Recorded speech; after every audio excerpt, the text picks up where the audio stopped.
ನಮಸ್ಕಾರ ಎಲ್ಲ ರೈತರಿಗೆ. ಇವತ್ತಿನ ಈ ಒಂದು ಹೊಸ ಉತ್ಪನ್ನದ ಪರಿಚಯ ಇದೇನಪ್ಪ ಅಂತಂದ್ರೆ ಮೊಸಾಯಿಕ್ ಬಯೋಸೈನ್ಸಸ್ ರವರ ಫಾಸ್ಫರೋ ಕೋಟ್ ಅಂತ ಹೇಳಿ. ಇದರ ಮುಖ್ಯ ಕೆಲಸ ಏನಂದ್ರೆ ನೆಲದಲ್ಲಿರುವ ರಂಜಕ ಅಂದ್ರೆ ಫಾಸ್ಫೇಟ್ ಅನ್ನ ಬೆಳೆಗಳಿಗೆ ಕರಗಿಸಿ ಕೊಡುವಂಥ ಬ್ಯಾಕ್ಟೀರಿಯಾ ಈ ಕೆಲಸ ಮಾಡ್ತದೆ. ಇದನ್ನು ಎಕರೆಗೆ 500 ml ಅಂತ ಗೊಬ್ಬರ ಜೊತೆಗೆ ಲೇಪನ ಮಾಡಿ ಬಳಸುವುದರಿಂದ ಉತ್ತಮವಾಗಿ ಕೆಲಸವನ್ನು ಮಾಡತೈತಿ. ಮತ್ತು ಕಬ್ಬಿನಲ್ಲಿ ಬೇರುಗಳ ಸಂಖ್ಯೆಯ ಜೊತೆಗೆ ಮರಿಗಳ ಸಂಖ್ಯೆಯನ್ನು ಹೆಚ್ಚು ಮಾಡತೈತಿ.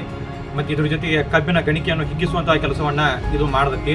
ಇದನ್ನು ಬಳಸುವುದು ಹೆಂಗಪ್ಪ ಅಂತಂದ್ರೆ ಯಾವುದೇ NPKಗಳ ಜೊತೆಗೆ ಇದನ್ನು ಮಿಕ್ಸ್ ಮಾಡ್ಬೋದು. ಯೂರಿಯಾವೊಂದನ್ನು ಬಿಟ್ಟ ಆಮೇಲೆ NPKಗಳ ಜೊತೆ ಮಿಕ್ಸ್ ಮಾಡಿ ಆಮೇಲೆ ಯೂರಿಯಾವನ್ನು ಇದಕ್ಕೆ ಸೇರಿಸಿ ಕಬ್ಬಿಗೆ ಒಗಿಬಹುದು.